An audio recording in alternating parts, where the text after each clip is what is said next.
Жұлдыз жарық оянсын фанат, баршаға ортақ бұл чемпионат. Фонтин. Чемпионат баршаға ортақ. Германия ұшты, Голландия ұшты, ертең Португалия, Аргентина, Франция, тағым бар, Испания ұшып кетсе, сонда финал Марокко мен Конго бола ма? Жалпы бұл әлем чемпионаты қазір күн өткен сайын таң қалдырып отыр. Групповой этапты барлығы нормально басталған, енді плей-офф қазір көріп отырсыздар. 48 команда, осындай формат әлем чемпионатын түбегейлі өзгертіп жіберді. Өйткені дебют жасаған жаңа Кюрасаоңда біреуден ұпай алды, Иорданияда жақсы ойнады, одан анау Конгода ұпай алды. Сөйтіп Испания, Португалияларың кәдімгі проблемаға тап болды. Енді міне плей-оффта мәселенің үстіне мәселе. Бүгін біз Бразилияның ойынын көрдік, Бразилия болды, одан Германия ұшып кетті. Қысқасы плей-оффқа тоқталамыз. Ассалаумағалейкум, Ерспорт YouTube арнасына қош келдіңіз. Жоғары шығыңыз, бастайық. Ендеше плей-офф әлем чемпионаты кеттік. Достар, менің Ерспорт телеграм арнамда керемет байқау болып жатыр. Ол жақта iPhone 17 Pro Max, Apple Watch және үлкен теледидар, тағы да басқа бағалы сыйлықтар бар. 15 жеңімпазға үлестіріледі. Сондықтан да телеграмға өтіңіздер, төменде ссылка бар, соған өтіп қатысыңыздар, өз бақтарыңызды сынап көріңіздер. Бұл байқау 20 шілдеге дейін жалғасады. Чемпионат баршаға ортақ, ендеше сәттілік. 48 команданың ішінен 32-сі шықты. Енді бұл бұрынғы формат бойынша. 32 команда, бірақ бір ғана ойыннан тұрады. Бұл жерде соңғы турда кішкене түсініксіз бір матчтар болып кетті. Мысалы, Аустрияның ойыны, Алжирмен, одан кейін мысалға Конгоның шығып кетуі, Португалияның Колумбияны жеңе алмай, Португалия мысалы мен чемпион болады деген команда 2 матч тең ойнап, бір ойын жеңіп қана 5 ұпаймен шықты. Бірақ екінші орынмен. Енді әркім енді өз обалдары өзіне қарсыластарын көріп отырсыздар. Финалға Мессимен шығу мүмкін дейміз, бірақ финалға дейінгі жол қиын, жолмен негізі өту. Өйткені Португалияның жолында көріп отырсыздар кімдер бар екеніне. Мысалы, Португалия, Хорватия, одан кейін тағым бар Испания ма, Франция. Сөйтіп, сетканың мына бөлігі енді өте ауыр. Сетканың мына жағы, кубоктың мына жағы. Енді ол жерде Аргентинаның жолы жеңіл. Олар бірінші матчында кімге қарсы ойнайды? Бірінші матчында олар Кабо Верде ойнайды, қателеспесем, сөйтіп одан кейінгі мысалға Мессидің командасы Аргентинаны кішкене жеңілдеу, бірақ жартылай финалда оны күтіп алатын Бразилия немесе Англия. Осы екі команданың бірі, егер жартылай финалға шығып атса, Аргентина күтіп алады. Бірақ мына жерде мынау жартылай финалға шығады, мынау шықпайды деп айтамайсың. Мысалы, бүгінгі ойындар тосын сый. Голландия ұшып кетті, Германия ұшып кетті. Бір ғана күнде. Германияның ұшып кетуі негізі мен күткем, өйткені Германияда Вольтемаде, Ундав деген жігіттер жүр. Өзі Баварияда ойнамаған шабуылшы ол әлем чемпионатында қатырмайды. Мысалы, Бавария ол неміс футболшын мықты болса, ол өз қатарына қосып алады. Олар сондай доминация оларда Баварияда. Кім мықты ойнайды? Лейпциг көтеріліп келеді ма? Лейпцигтің 2 ключевой игрогын алып алады. Боруссия Дортмундтың ключевойын алып алады. Тек Марко Ройс қана шығар кетпеген. Гёдзе да ауысты, Хумельс да ауысты. Айта берсең көп. Сол сияқты мына жақта Штутгарт жақсы ойнаса 2 ойыншыны алып алады деген сияқты.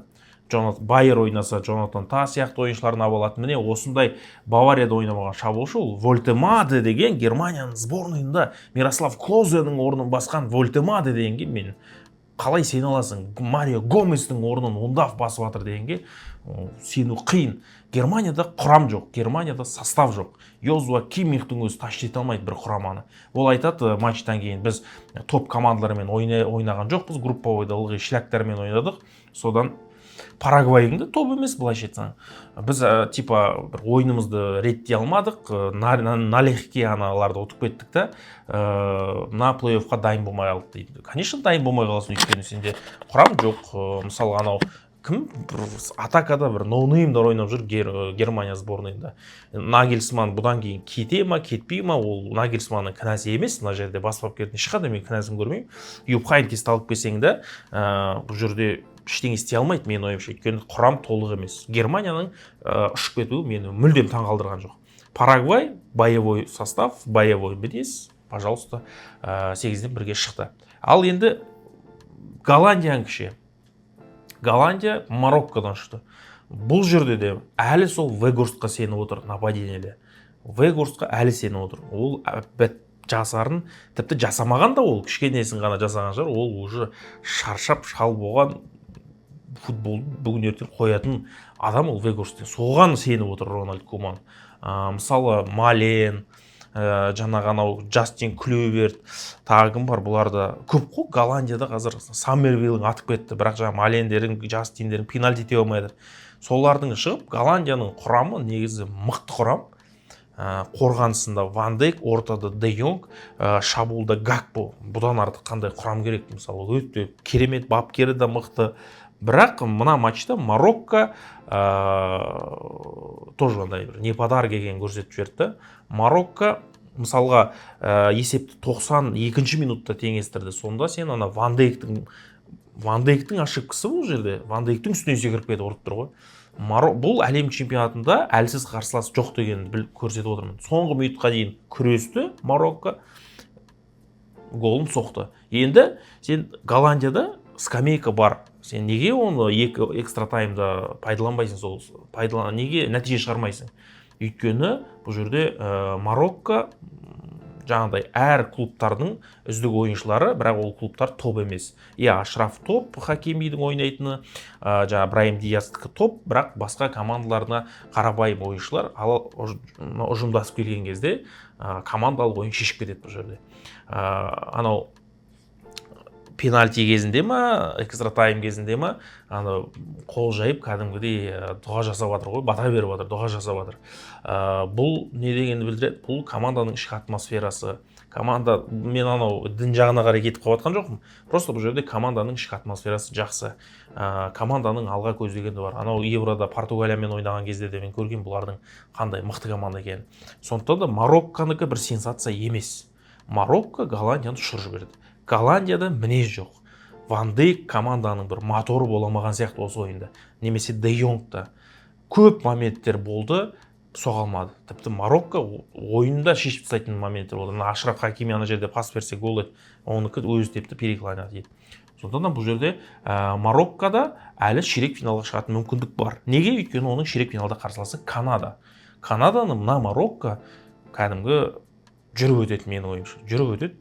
Канадада мынандай Марокко сияқты ойын жоқ, олар кеше Южный Африканы зорға жеңді. Бұл екінші ойын. Ал Бразилия мен Жапония матчын біз көрдік.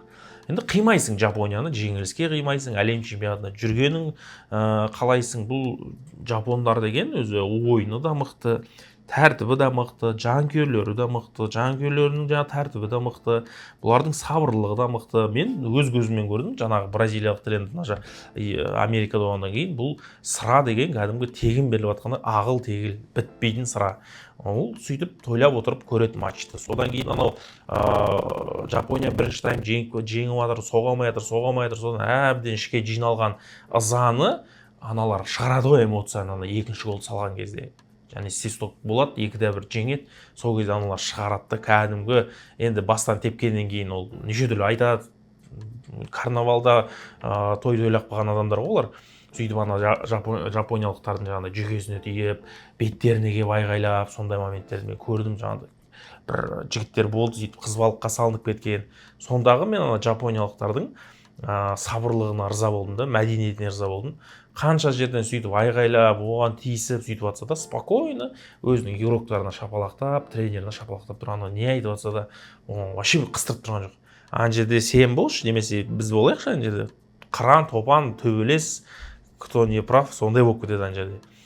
ол тек бізде емес, жалпы көп елдер жаға ұстасып кетеді анандай моменттерде. Жапониялықтардың сол тік тұрып, сол ойыншылар бүкіл назары командада, жылап жатыр, бір-бірін жұбатып жатыр, сөйтіп жылап жүріп, арттарын жинап, ана попкорн шашылып, бірдай болып, бидай сияқты шашылып, соны бір-бірінде попкорн жинап, анау мынандай әлем чемпионатын құрсын деп мысалы кетіп қалып қолын бірақ сілтеп кететіндер бар негізі. До конца жүргеніне енді сөз жоқ, кәдімгі үлгі болатындай команда. Ұшып кетті, енді бұл жерде бір-ақ команда қалады. Мен Бразилияны әділетсіз деп айта алмаймын. Бразилия ол қашанда Бразилия. Бразилия әлем чемпионатын бұл командасы елестету негізі қиын. Әйтеуір финалға дейін бару керек команда. Бірақ ол жеңе ме, жеңбей ме білмеймін.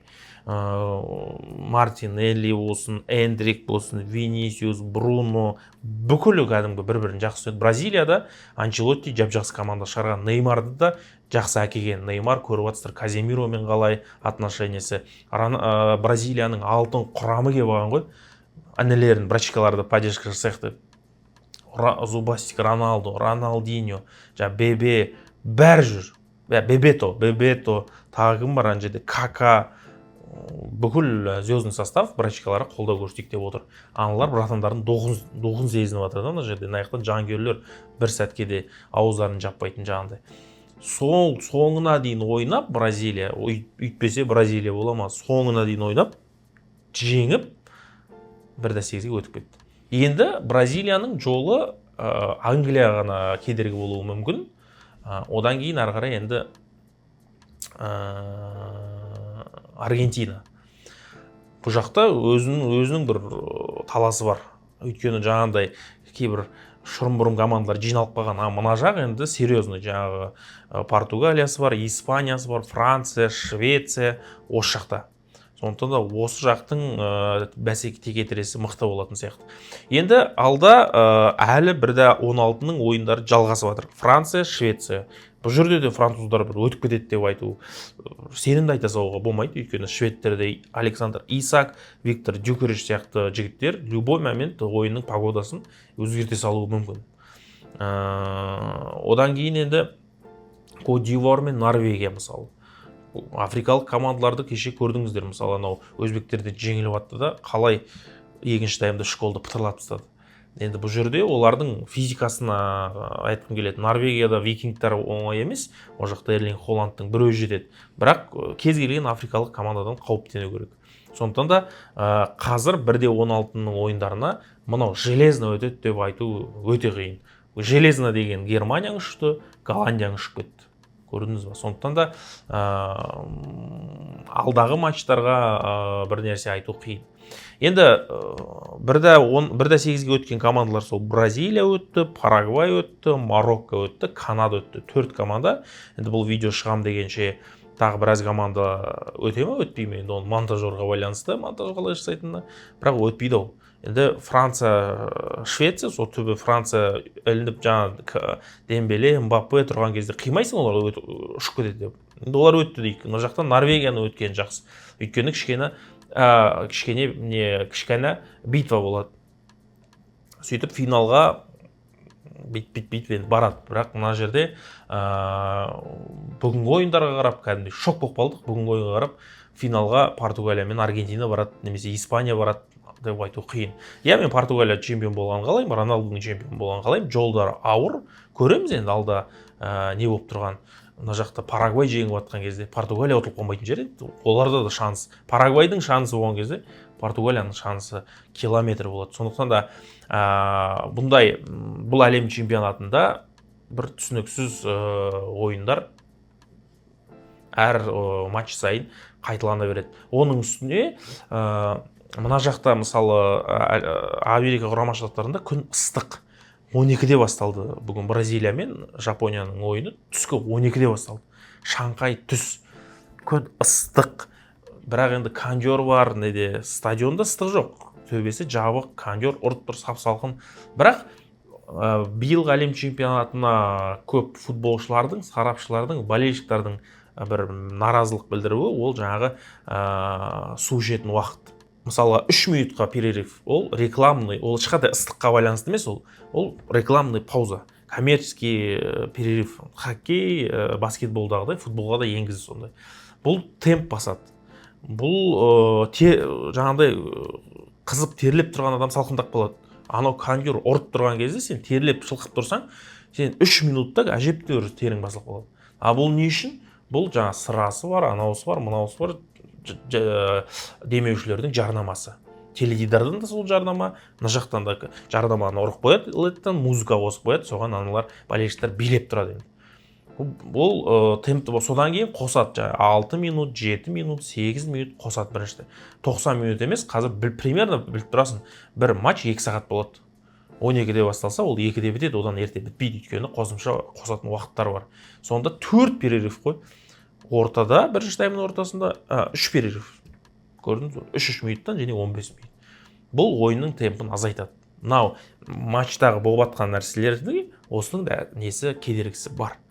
Футбол бұрын бұндай үзіліс болмаған кезде, ана төбесі ашық, Шымкентте, бізде Қызылордада болған ойындарда, Африка жақтарда, төбесі ашық стадиондарда кәдімгі реально шөл деген кезде суға үзіліс беретін негізі. Ал мынандай стабильно төбесі жабық, іші сап-салқын 78 кондер ұрып тұрған стадионда онда керек емес негізі, ол шөлдеп жатқан ешкім жоқ. Бірақ жарнама. Сол үшін де бұл да бұрын ондай үзіліс болмайды, кәдімгі ұратын ғой, бір тоқтамай грязный время кетеді, 2-3 минут қана бірінші тайм қосатын, бірінші таймның өзінен 7 минут қосып тастайды. Міне осындай бір нюанстар бар екен, оны көп адамдар жазып жатыр. Мароккалық команданың жағы ойыннан кейін аналарын құшақтап қуанғаны, әр команданың өзінің ерекшеліктері бар. Мамаларын құшақтап, бұлдар Еврода мамаларын алып шығып ортаға билеп, Португалиямен ойыннан кейін жаңағындай бірге ортаға жиналып кәдімгі бір бата беріп, сондай бір атмосфера бар. Әр команданың өзінің атмосферасы әртүрлі. Ал енді Криштиану мен Месси тағы да сол екеуі әлі елдің аузында. Бәр сол жамандайтын да бар, жақсы көретін да бар. Бірақ олардың темасын басып кететін футболшылар жоқ та қазір. Неге біз оларды ұмытып, Мбаппе мен Ямал деп отпаймыз қазір? Өйткені әлі ондайға жеткен жоқ. Жана Ермұхамед ағамыздың Роналдиньоға байланысты ойын, Зидан деп айтқан ойын пікірін тыңдадым. Енді Ерекеңнің өз ойы бар. О кісілер енді сол заманда кәдімгі беріл футбол көретін уақыттар ғой. 98 жылғы мен әлем чемпионаты көрген жоқпын, өйткені мен ол кезде 4 жаста болғанмын ғой. Сол 98, 90 менің құрдастарым бар ғой, 94, 95-тер, 93-тер. Сол әлем чемпионатын еміс-еміс есімде деген мен таңғалдырады. YouTube'дан бір-екі матч көріп айтама. Даже 2006 жылғы әлем чемпионаты мен есімде жоқ. 2006 жылы, 2006-та мен нешеде болдым? 94, 2006, 12-де болдым ғой. 12-де мен есімде жоқ мен. Не істегенім есімде жоқ. Кімге ғашық болдым, кімді көрдім, кім ойнады, есімде жоқ. Бір-екі футболисттер бар есімде, әңгіме жоқ. Мен Трезегенді білем, Зидан, құрамдарын білем. Жаңағы Фигу, Занетти, бәрін білем ойыншыларын. Бірақ олардың кім-кіммен қалай ойнағанын есімде жоқ. Сол 2006 жылғы әлем чемпионатын көріп, мынау бүйткен, мынау сөйткен деп жаңағы өзі жас 8-де матчтарды бүйтіп айтып отыратын жігіттерге мен таңғаламын. Может, дұрыс, может, памятіміз кетіп қалған біреу шығар, жарайды. Бірақ көбісі іледі, солар бар ғой. Бір жерден оқып, қарап, как будто анау көп футбол көрген сияқты көрсеткісі ма. Сондықтан да ондай жігіттерге респект. Сол жаңағы Ерекеңнің ойынан шығады. Роналдиньоның сиқыр ойыны, жаңағы Зиданның ойынын көргендер білет деп жатыр. Мен YouTube'тан бәрін Зиданның бір еміс-еміс ойындары есімде. YouTube'тан да көресің, Инстатив бәріне көре бересің ғой. Ойындары ерекше. Бірақ мен Месси мен Роналдиньо мен Зиданның ойынынан төмен деп айтамаймын. Қақпаға, ашық қақпаға гол соғады деп мен келіспеймін мысалы мен. Өйткені 1000 голға жақындап қалды ғой. Ана жерде голдар енді айтамаймын мен. Роналдудың МЮ-дағы, Реалдағы кездері Чересибия тепкен голдары бөлек. Оларда гол да бар, цифр да бар, трофей де бар. Лионель Мессиде де 8 ба алтын доп бүкілін жеңген. Және оның голдары шиырып тепкені, Роналду дене мүшесінің бүкілімен соққан ғой, мысалы табан, өкше, құлақ, мұрын, бас, иық, іш, қарын, тізе бәрімен соққан. Мессиде сау емес, сау емес деп, бұл Мессиде тегін емес ана голдар. Сондықтан да ол Роналдиньоның стилі сондай билеп жүріп ойнайтын, прикол ұстап жүріп ойнайтын, жаңағындай көңілді футбол. Ол әркімнің стилі әртүрлі. Сондықтан да Роналдиньо мен Зидан немесе жаңағы сол замандағы мықтылар мына екеуінен асып түскен дегенге менің ойым басқаша. Сондықтан да Рон, Месси бұл 20 жыл бойы бәсекелестікті ешкімге бермей келе жатқан адамдар. 20 жылдан асып кетті. Міне 40-қа жақындады ғой, екеуі де әлі бермей келе жатыр да. Бүкіл назарды өздері-ақ болған. Сол екеуі матчқа келсе стадион лық толады. Ал Мбаппе, Ямал, Холланд, Кейн ондай эффект бере алмайды. Келесі жылы Месси мен Роналду қатыспасыншы әлем чемпионатында 4 жылдан кейін. По-любому бұндай эффект олар бере алмайды. Қанша мықты бол, қанша гол соқ, бір-бірімен ондай эффект бәсекелестік бере алмайды. Кезінде жаңағы Зиданның заманында бұндай бәсекелестік болмаған. Болған күннің өзінде де ол 5-6-7 жылға қарай созылған. Болды, сол кездегі жаңағы Францияның да, Бразилияның да, Италияның да, Испанияның да құрамы мықты болды. Ол кезде де бәсекелестік болды. Бірақ мынадай долгосрочный бір-бірін мына битіп келе жатқан болмаған. Футбол тарихында болмаған ондай. Сондықтан да бұл екеуінің заманы бөлек, бұл заманнан кейін алдағы уақытта бұндай 20 жылдан аса бәсекелестік ешкім жасай алмайды, оны уверен айта беру болады. Ямалын көрдің кеше мысалы Испанияның соңғы ойында қалай болған. Мбаппе де солай, Холланд, Кейн бір-бірімен вообще байланысы жоқ, бір-бірімен вообще қатысы жоқ. Интернеттің заманы, дамыған заман бір-біріне бүйтіп тиісіп ондай жоқ. Мысалы кеше Роналдуға сұрақ қойып жатыр Месси туралы. Ол журналистің аузын жаба салды. Соның өзі бүкіл СМИ жазып кетті соны. Соны талқылап жатыр өздері. 40 құшақ болып жатыр соны. Просто бір ғана жест. Осындай футболшылардың әлем чемпионатын көріп жатқанымызға біз қуаныштымын. Сізді бағалау керек. Өткенде де айтқам, тағы да соны айтам. Екеуі финалда кездессе болды. Одан кейін әлем чемпионатын көрмей қоюға болады. Одан кейін әлем чемпионатында бұл қызық емес. 64 командағы, 84 командағы вообще қызық емес әлем чемпионаты одан кейін. Осы екеуі финалға шығып, кім жеңсе де екеуі финалға шығып патологын қойып тастаса, бұл ары қарай өздерің ойнай беріңдер деп кетіп қалу керек. Ары қарай білмеймін, бірдеңе снукер ма, бильярд, волейболға ауысамыз бірге. Сол жігіттер, үлкен рахмет назарларыңызға. Видеоны таратыңыздар, достарыңызға таратыңыздар, подписка басып барып көріңіздер. Сіздердің әрбір қолдауларыңыз біздің каналға маңызды. Ертең елге қайтам, Астанада болам, әлем чемпионатын Қазақстан уақытымен көрем, бұйырып жатса матч жүргізем, және сол жақта ет жеп отырып, кола ішіп отырып матч көреміз. Келесі кездескенше жігіттер, аман сау болыңдар. Бұл спорт ерсің ерікпен.